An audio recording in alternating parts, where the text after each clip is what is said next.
Hoje a aula é sobre a compreensão de organismos conhecidos como vírus. O que são os vírus que a gente ouve tanto falar? Como que eles funcionam? De uma forma geral, eles são os tipos de seres mais simples que existem, tá? Eles são acelulares, ou seja, eles não possuem célula. Tá, mas como que eles estão lá? Eles não têm citosol, eles não têm membrana plasmática, pelo menos não deles próprios, e não têm nenhuma organela. Então eles não têm ribossomos para a produção de proteínas, eles não têm mitocôndrias para a produção de energia, respiração, e eles não têm retículo endoplasmático para a produção de lipídios, para o processamento de proteínas, etc. Se eles não conseguem produzir a própria energia, se eles não têm o aparato para produzir as próprias proteínas, como que eles, digamos assim, sobrevivem ou se reproduzem? Bom, eles são seres parasitas intracelulares obrigatórios. Muitos especialistas não consideram os vírus como seres vivos. Aí tem duas vertentes. Por quê? Eles não têm metabolismo próprio, então eles dentro da cápsula viral, do capsídeo viral, aliás, não tem nenhuma atividade metabólica. Ele tem algumas coisinhas lá dentro que a gente vai ver daqui a pouco, mas elas não produzem, não destroem nada, basicamente. Elas estão lá só, esperando o momento certo de serem ativadas. E eles não têm funções como nutrição, respiração, excreção. Então eles não se alimentam, eles não excretam, né? Porque eles não se alimentam, eles não eliminam Professor, tem que gravar metabólitos. aula, perdão. Oi? Não tem que gravar aula? Ah, eu tô gravando por aplicativo, Ah, ok. tá? Porque depois eu consigo. Professor, pode fazer uma pergunta? Claro. Eles estão considerados seres vivos ou não? Porque, tipo assim, não faz sentido se ele não ter uma produção de energia, tipo, uma fonte de produção de energia. Então, essa é a questão entre os cientistas em geral que estudam coisas do tipo. Tem gente que considera seres vivos, tem gente que não. Esses que não consideram seres vivos são por essa questão de não ter metabolismo próprio. Outros consideram sim como seres vivos, por causa da capacidade de reprodução deles. Então, apesar deles não conseguirem se reproduzir sozinhos, quando eles invadem as células, eles conseguem comandar a célula, eles conseguem alterar as funções da célula, é claro, se aquela célula for compatível com ele, né, porque cada vírus tem um tipo de célula diferente que infecta, mas a partir do momento que ele está em contato com a célula, aí ele consegue fazer toda a produção de proteínas e se reproduzir. E eles também têm eles podem sofrer mutações. Então, por exemplo, o vírus do HIV. Por que que até hoje a gente não conseguiu vacina? Porque ele é um vírus com uma alta taxa de mutação na parte externa da estrutura dele, que é onde os anticorpos precisam reconhecer. Então, é um vírus que está sempre alterando a estrutura externa, não necessariamente de uma forma consciente ou digamos assim, ele não faz de propósito, tá? Mas acontece. E isso permite que ele escape do sistema imune e tenha sistemas de comando complexo. Eu, particularmente, considero eles seres vivos, por causa que, apesar de alguns serem simples, hoje em dia a gente já descobriu alguns vírus bastante complexos, vírus que são grandes, quase do tamanho de bactérias, e que tem até algumas proteínas de metabolismo próprio. Então, assim, vírus, existem milhões de tipos de vírus. Quais são as características mais comuns? Eles são microscópicos, então a gente não consegue enxergar eles a olho nu. A gente precisa de microscópio e nem aqueles microscópios óticos a gente consegue enxergar. Então tem que ser uns microscópios muito sofisticados. Geralmente é a microscopia de varredura eletrônica. Por isso que a gente tem essas imagens assim mais feinhas, porque é muito difícil você pegar e conseguir enxergar um vírus. Para vocês terem noção, esse vírus aqui deve ter mais ou menos esses 100 nanômetros, como diz aqui na legenda de medida. 100 nanômetros, olha, 1 nanômetro é você pegar 1 metro e dividir por 1 bilhão. Então você pega 1 metro e divide por 1 bilhão. Ele tem 100 partes disso. Então é muito, muito, muito pequeno. Ou então, dá pra gente fazer uma outra conversão. Ele tem 0,1 micrômetro, né? Que seria a mesma coisa que 100 nanômetros. Isso seria a mesma coisa de dividir 1 metro por 10 milhões. É muita, muita coisa dividindo até ficar o tamanhozinho deles. Então, como eles são muito, muito pequenos, eles conseguem atravessar filtros, poros de máscara.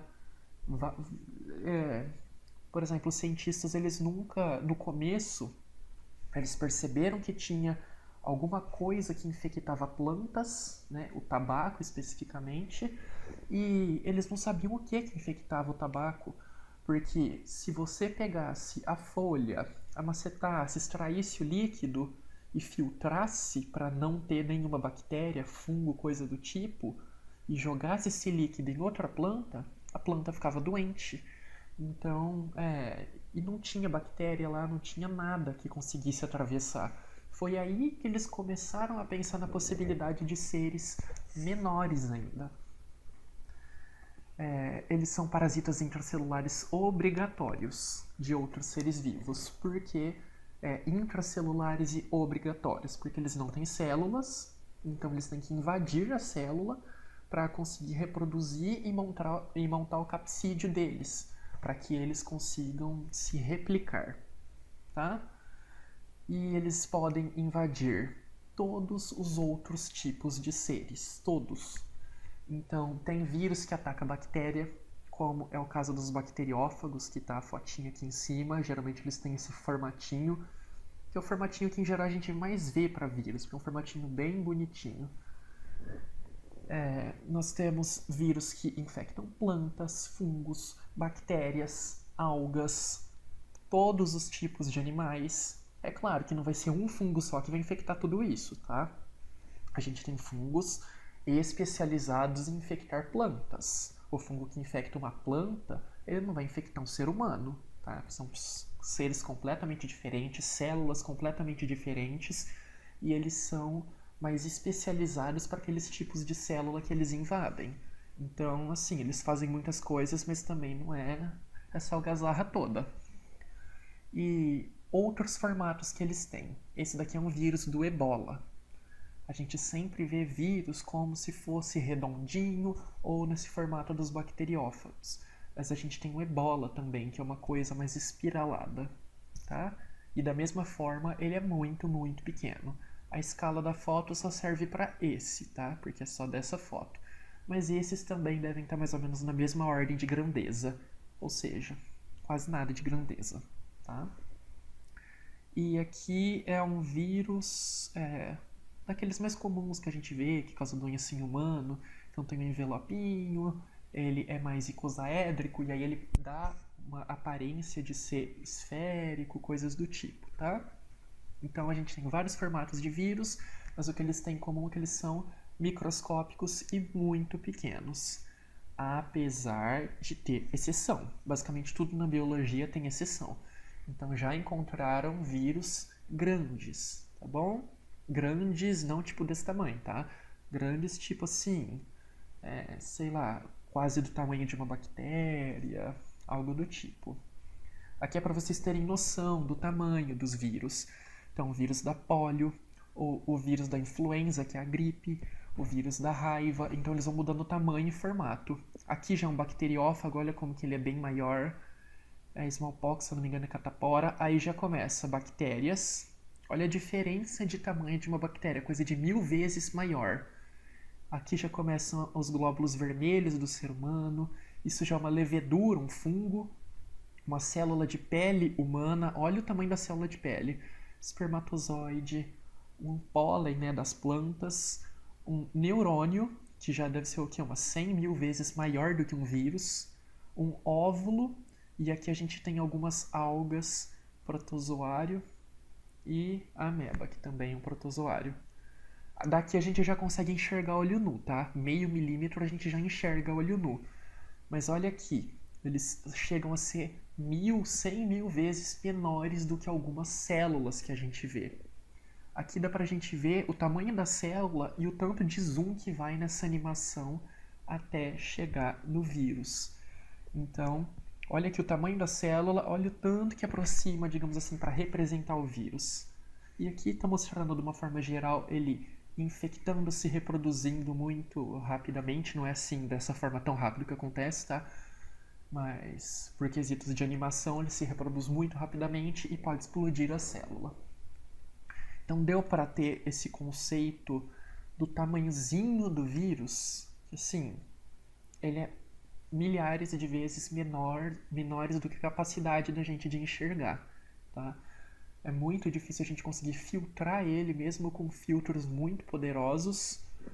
E tem essa controvérsia, seres vivos, não seres vivos, mas independente disso, são uma forma de organização proteica complexa e bastante organizada, digamos assim. Até porque, se vocês pensarem, apesar deles serem seres simples, sem organelas, metabolismo, basicamente nada do tipo, eles conseguem ser transmitidos para outros seres, eles conseguem se replicar e eles conseguem perpetuar as espécies deles.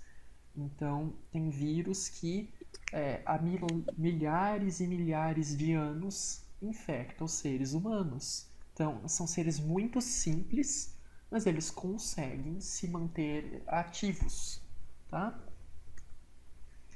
Professor, qual que é tipo assim, qual que é a diferença tipo, do tempo de reprodução da bactéria pro vírus? É um pouco complicado para comparar, tá?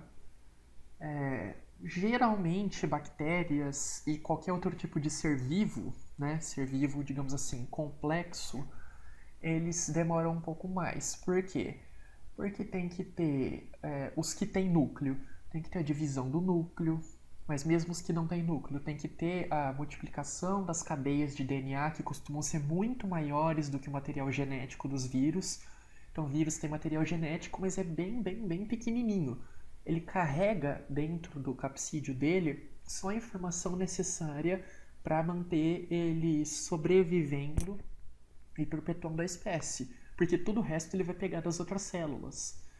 Então, já as bactérias, elas têm que ter informação genética para ter proteínas que fazem a respiração celular, para fazer os ribossomos, para fazer a alimentação dela, né, as enzimas de digestão, movimento, coisas do tipo.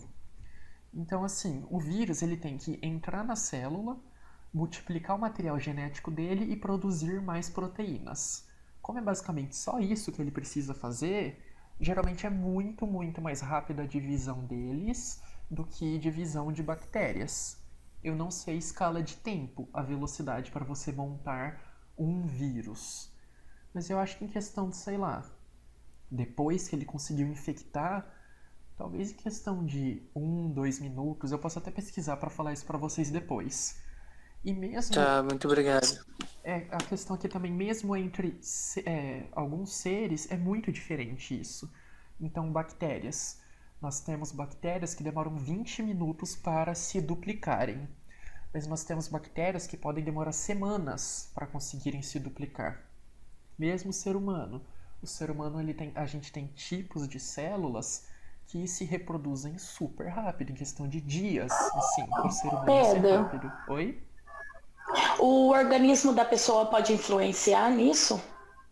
Pode. No tempo?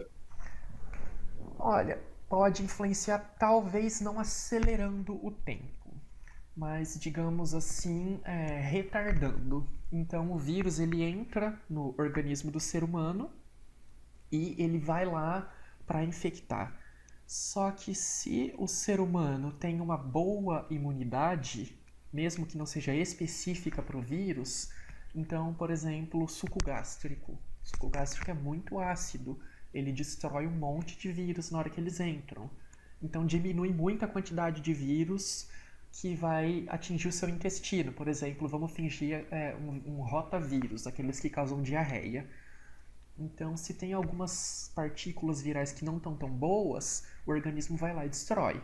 Porque o nosso suco gástrico, ele não é só para digestão, tá? Ele é também para a nossa proteção, para não chegar nada infeccioso no intestino. Então, vamos dizer uma pessoa que tem problema no estômago e precisa tomar omeprazol todo dia para diminuir a acidez. Se a pessoa deixa o pH do estômago mais próximo da neutralidade, talvez ele não seja tão efetivo em destruir os vírus. Então, mais vírus conseguiriam passar para o intestino e causar uma infecção mais acentuada. Se tem mais vírus penetrando nas células, provavelmente o controle sobre a célula vai ser maior.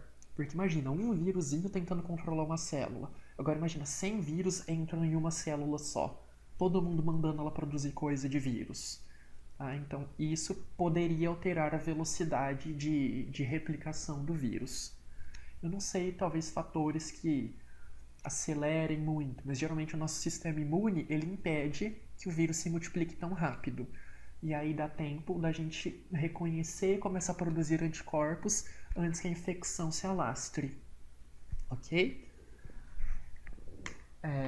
Então, assim, a velocidade de replicação é variada, isso para todos os seres, tá? Tem células que se dividem mais rápido, outras mais devagar, tem vírus que provavelmente são muito mais rápidos, e tem vírus que podem ficar anos lá dormentes dentro da célula sem se manifestar.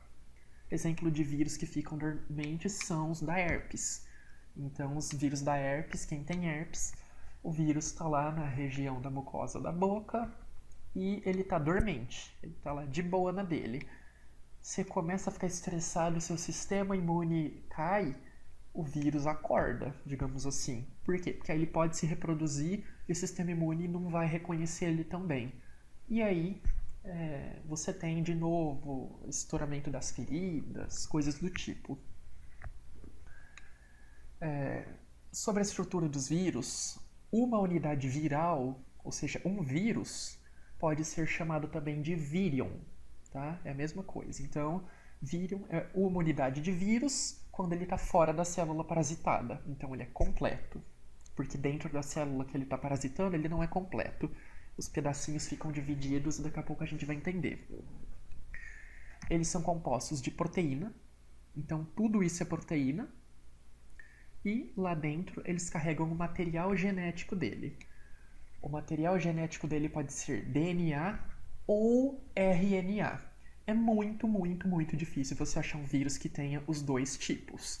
Então a gente sempre considera vírus de DNA ou vírus de RNA, tá? E independente disso, o material genético é suficiente para eles se reproduzirem. Todos os demais seres vivos precisam de ter DNA e RNA na mesma célula. Por exemplo, os humanos. Toda a codificação dos nossos genes, todas as informações para quem nós somos estão no nosso DNA. E dos vírus pode estar ou no DNA ou no RNA. Nos seres humanos, o RNA ele só auxilia a interpretar essa informação. Tá? Esse DNA ou o RNA, eles podem ser em fitas duplas ou fitas simples. Então pode ser fita dupla igual ao DNA humano, o RNA deles pode ser em fita dupla também, ou tudo simples. Podem ser lineares, então sem estar com as pontas conectadas, ou circulares, como a gente viu no DNA de bactérias nas aulas passadas. Então conectado com as duas pontas. A gente tem alguns tipos de vírus um pouco diferentes. Por exemplo, os retrovírus, como o vírus do HIV. Eles são vírus que têm o RNA como material genético e tem a enzima transcriptase reversa que converte o RNA, que eles têm de material genético, em DNA. Tá? Mas isso não quer dizer que os vírus de RNA são todos retrovírus, tá bom? Então, todo retrovírus tem o RNA como material genético, mas nem todo vírus de RNA é um retrovírus, tá? Todo retrovírus tem enzima transcriptase reversa e RNA como material genético. Os que não são retrovírus podem ter só RNA e não apresentam transcriptase reversa. A gente vai entender a função mais para frente. Eles são basicamente, então, o ácido nucleico, DNA ou RNA, envolvidos por proteína, chamado também de capsídeo. Então, aqui a gente tem a estrutura de um bacteriófago, que é um vírus que fago, né, alimentação, comer bactérias. Então, são vírus que infectam bactérias. Eles têm essa região da cabeça. A cabeça do vírus é onde fica o DNA, que seria essa região um pouquinho mais volumosa. Eles têm essa cauda, que são proteínas mais estruturais, e tem essas fibras.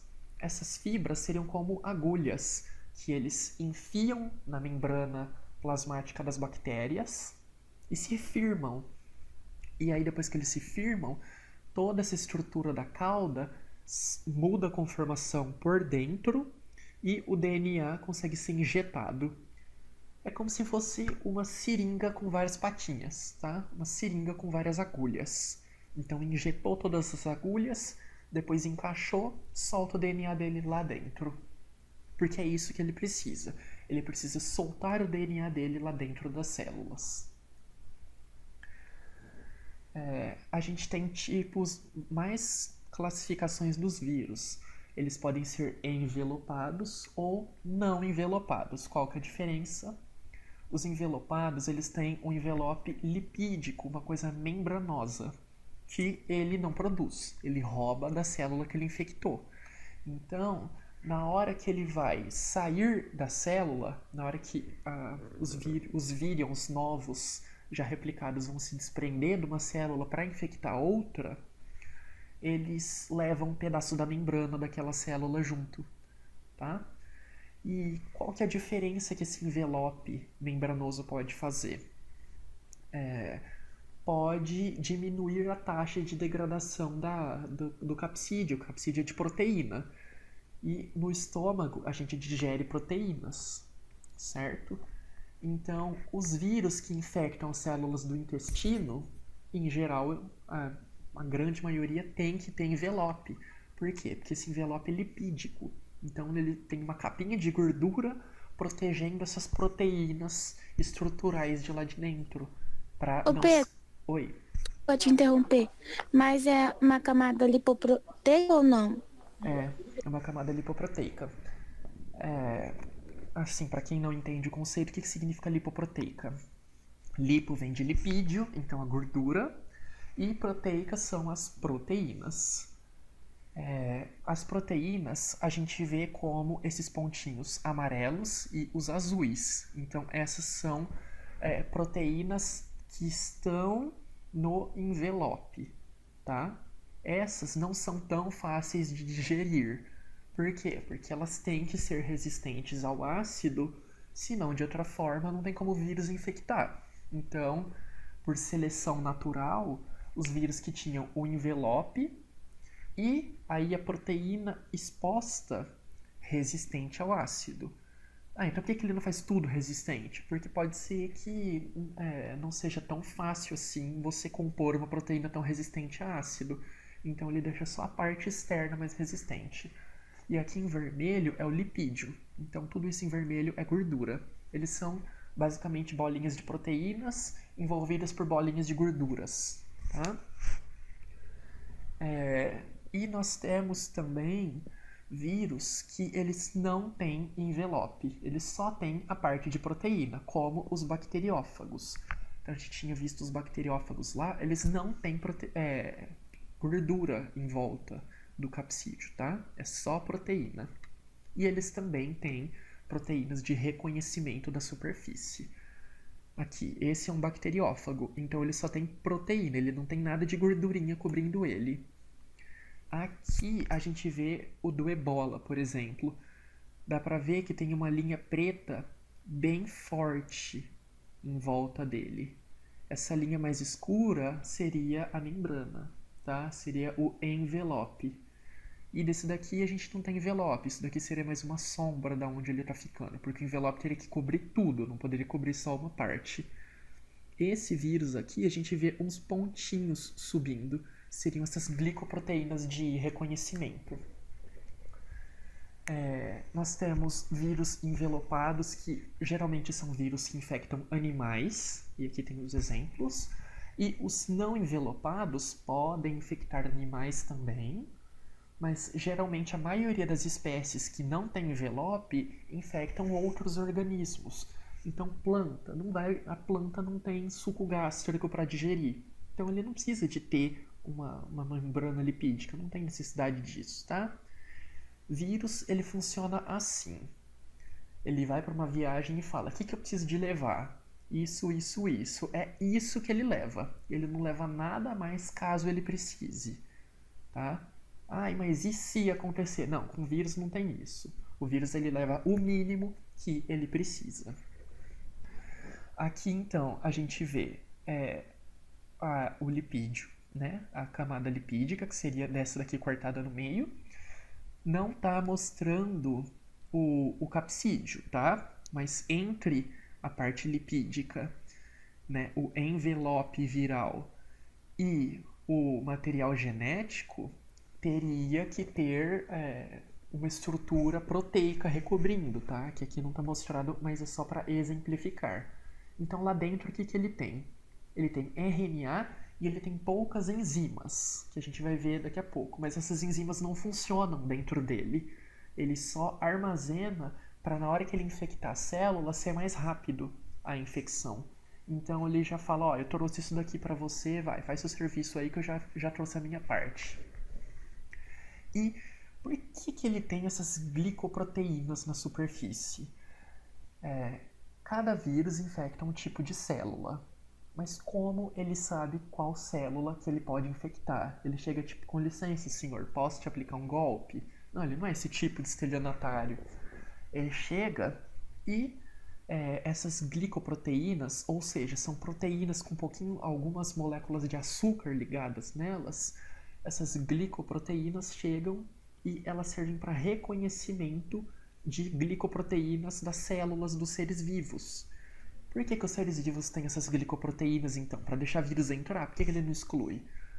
Porque para os hormônios entrarem nas nossas células, a gente precisa de glicoproteína. Para a insulina ativar o mecanismo de entrada dos açúcares na nossa célula, tem que se ligar em receptores. Então, as nossas células têm receptores e glicoproteínas, e essas glicoproteínas virais reconhecem as das células. E quando ele está passando, encostou, e é uma do tipo que ele reconhece, ele grudou. Depois que ele grudou, ele vai tentar soltar o material genético dele lá dentro. Então, eles têm o capsídeo proteico para proteção do DNA ou RNA, que é o material genético que ele carrega lá dentro. Lá dentro ele tem um pouquinho de enzimas que podem ajudar na replicação dele. Por fora, vários. Tem o envelope, que ajuda na proteção contra suco gástrico, diminui a taxa de morte no ambiente, né, porque alguns vírus eles são passados por contato. Então o tempo que ele fica exposto no ar, ele tem que estar um pouco mais protegido. E o envelope ajuda. E as glicoproteínas que ancoram nas células, reconhecem as células e fazem os vírus entrar. Aqui é um exemplo de como que acontece. Então ele está só passando lá. Ele está passando, reconheceu como uma célula, aí ele se liga e entra. E até onde a gente sabe, ele não tem jeito de chamar os outros, falar tipo: galera, entra aqui. Não, vai passando, a hora que encostou, entra, tá? E ele vai passando também, não é porque o vírus se movimenta necessariamente, tá? É porque os nossos fluidos estão se movimentando sempre. Então, pelo sangue, o nosso citoplasma se movimenta sem parar e ele vai sendo carregado junto e vai passeando lá. Para ele se replicar, geralmente a gente não chama reproduzir, porque vários não consideram eles seres vivos, então a gente diz replicar, que seria a mesma coisa que se multiplicar lá dentro. Ele precisa injetar o material genético dele. A gente tem alguns tipos de forma de mandar o material genético dele lá para dentro. Ele pode ser por injeção, uma forma bem simples, que é o bacteriófago. Então, o bacteriófago ele tem as perninhas dele. Ele chegou lá, encaixa na bactéria, ele achou a bactéria, é como se as patinhas dele fizessem esse reconhecimento daqui de baixo, encaixou, ele meio que senta, tá? Tudo isso controlado por mudança de proteína. Quando uma proteína liga no lugar, ela muda de forma e vai girando todo o resto. É super legal. E aí é como se ele sentasse, e onde ele senta, ele solta um pouco de enzima digestiva que ele carrega lá dentro, que a bactéria produziu, ele guardou para usar depois. E aí ele solta só nessa região, um pouco de lisozima, geralmente. Vai derreter esse pontinho da membrana, e a hora que derreteu, ele joga o material genético dele lá dentro. E a casquinha proteica dele fica para fora, tá? Ele só manda o material genético. A gente tem outro tipo que seria a fusão. Como que acontece a fusão? A fusão tem o reconhecimento também do mesmo jeito. Só que em vez do vírus entrar inteiro, a membrana do vírus, que ele roubou da célula, junta com a membrana da célula. Então ele vai fazendo assim, de repente faz tipo igual bolha de sabão estourando em água, sabe? E aí tudo que entra é o capsídeo. Então nessa parte ele perde o envelope. Entra o capsídeo lá dentro solta o material genético, tá? Por exemplo, o HIV geralmente é fusão. Então ele encostou lá e a membrana dele se funde com a membrana da célula hospedeira. E aí só entra capsídeo e material genético. E a gente tem a endocitose, que acontece muito em mamíferos, principalmente. Tem o reconhecimento dessas proteínas e elas são... o vírus, em vez dele fundir, ele é englobado. Então a célula forma uma camada de lipídio em volta dessa membrana. É como se ele tivesse duas membranas a partir desse momento, que é como se a célula fosse digerir ele. Digamos assim que algumas células podem reconhecer como, sei lá, um nutriente. Então, entra por endocitose e aí depois lá dentro, depois que ele está dentro da célula, aí ele consegue quebrar essas membranas para liberar o material genético. Mas para entrar na célula é endocitose, que seria o que mostra aqui. Então ele vai entrando, você tá vendo? Ó? Dá para ver bem rápido, mas a hora que ele entra, vai causando uma deformação na célula. Aqui é o mecanismo de endocitose, que é o que o Covid faz. Tá vendo? Ó? Ele tem o reconhecimento e aí vai criando uma membrana em volta dele e aí ele entra. E aí depois que ele entra lá dentro, ele vai conseguindo digerir pontos dessa membrana. E aí ele, aqui só está mostrando aberto, tá? Mas ele só digere em pontinhos microscópicos. E aí ele libera o material genético dele lá dentro, tá? Então esse é o esquema de endocitose, quando a célula é englobada, a célula não, o vírus ele é engolido pela célula, ok? E aqui eu coloquei quais eram os vírus. Então o vírus da influenza, que são os vírus da gripe, e o Covid, eles fazem essa endocitose. HIV só faz a fusão das membranas e joga o capsídeo lá dentro, e bacteriófagos deixa tudo para fora. A única coisa que ele põe dentro da célula é o material genético dele.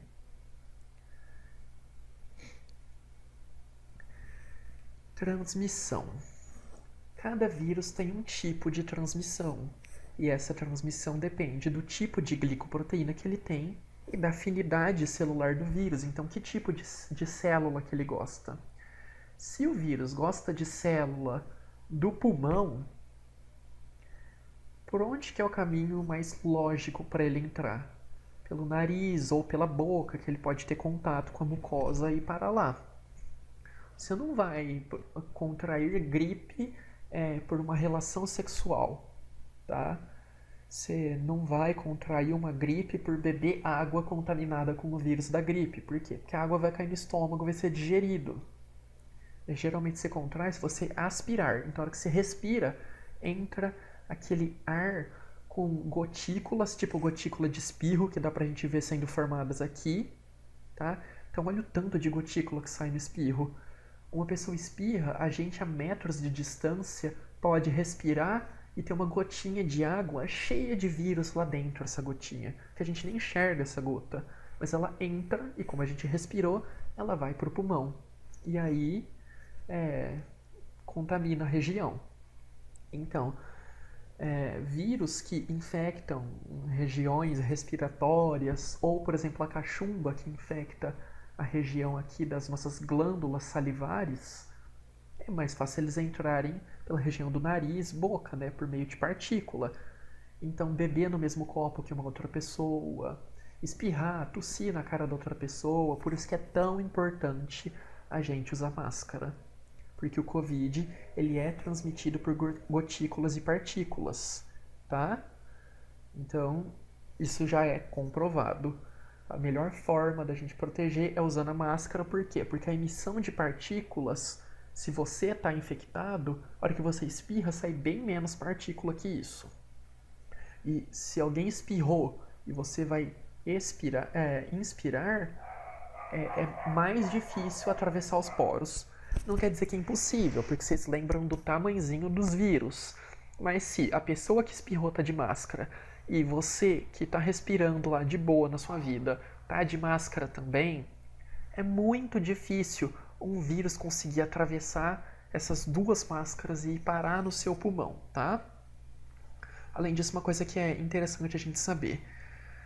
A gente não vai ser infectado por um vírus só. Um vírus só entra no nosso corpo. O que que acontece? Geralmente o nosso corpo dá conta. Para a gente ter uma infecção, a gente tem que, sei lá, receber dezenas, centenas, milhares de vírus.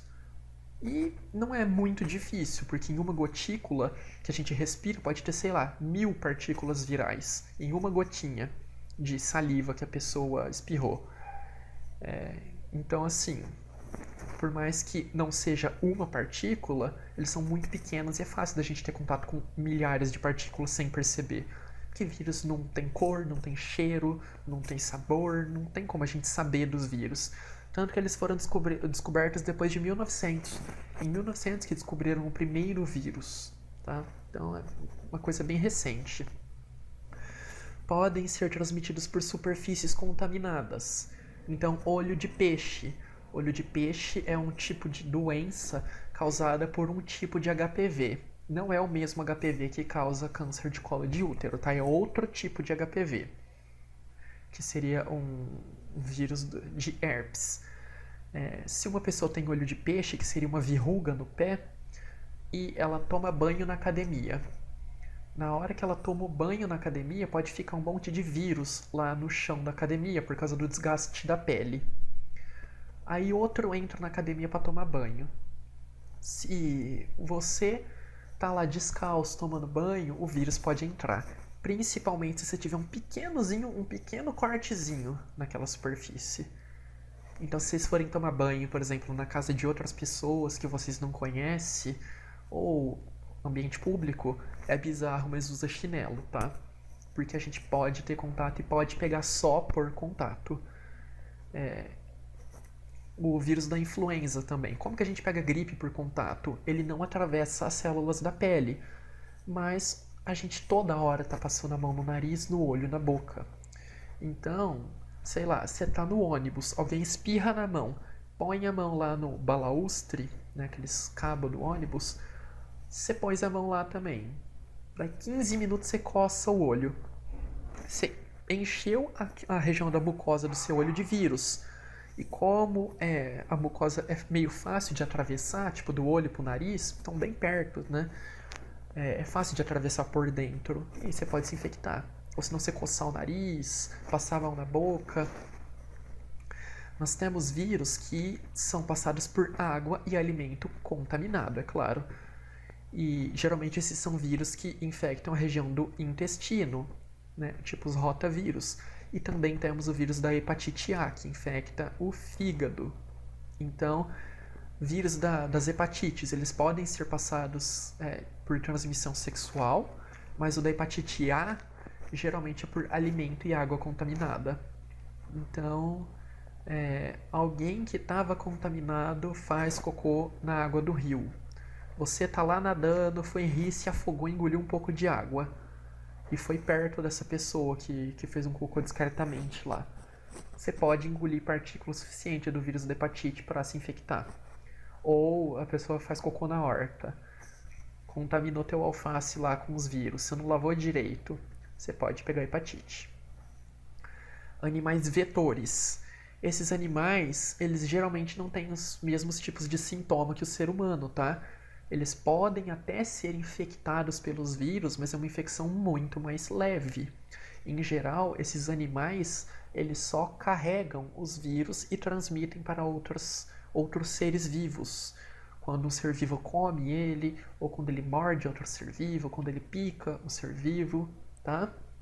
Raiva é transmitida por morcegos ou cachorros. Então, o vírus da raiva, ele te causa loucura, né? Por isso que chama raiva, né? Ele te dá acessos de raiva. E os animais ficam mais violentos. E depois que o vírus já se reproduziu todo na região do sistema nervoso central do animal, ele migra para a região das glândulas salivares. E aí ele pode passar pela saliva. Então o cachorro te morde, você tem contato com a ferida, com a saliva dele. E aí você é infectado, tá? Então por isso que você pode ser contaminado. Picada de mosquito. O mosquito injeta o vírus em você enquanto ele está te picando. Então não é o mosquito que te causa a doença. É o mosquito que está contaminado com o vírus. Se o mosquito não tiver o vírus, ele não vai te dar doença. Contato direto com secreção. Aí depende do tipo de vírus, né? Mas saliva, às vezes lágrima, alguns vírus são transmitidos por suor. E aí tem o da AIDS, que é por sangue. Então contato direto, sangue com uma ferida. Transmite, contato sexual, então HIV, HPV, passar de mãe para filho, pode passar a rubéola, HIV, podem passar para o filho, etc. Contato com excreções, então novamente contato com o cocô lá, a poliomielite, que causa a paralisia infantil, e criança não tem tanta higiene, né? Criança passa a mão no chão, passa a mão na boca, lambe maçaneta, lambe corrimão. Então, se a pessoa foi no banheiro, não lavou a mão direito, passou a mão no corrimão, a criança foi lá lamber o corrimão, ela pega a poliomielite. E a prevenção, como que a gente se previne então? Depende da forma de infecção.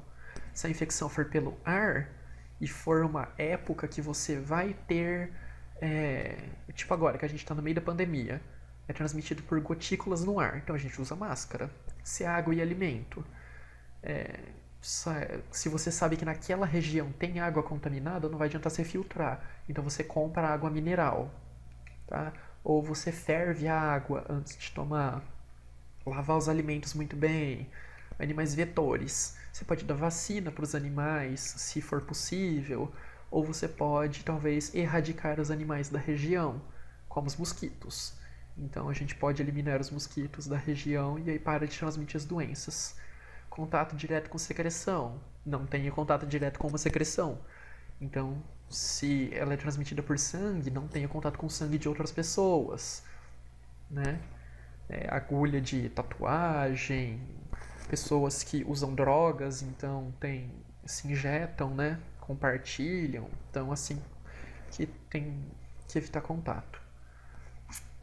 Bom, já deu 8h25. Próxima aula a gente continua. Tem bastante slide ainda. E a gente vai ver HIV, H1N1, vamos ver febre amarela, dengue. E a gente vai ver um pouquinho de coronavírus. Provavelmente eu vou ter que diminuir a parte de vacinas para a gente conseguir ver tudo a tempo. Tá? Mas eu espero que vocês tenham entendido pelo menos os conceitos de tamanho, estrutura viral e forma de replicação, que a gente viu basicamente tudo. Certinho? Depois eu vou mandar a lista pra vocês. Então, tem que tomar cuidado com animais. Então, se você não conhece um cachorro e o cachorro te mordeu, se um cachorro na rua te mordeu, você tem que ir para o hospital se você não conhece o cachorro.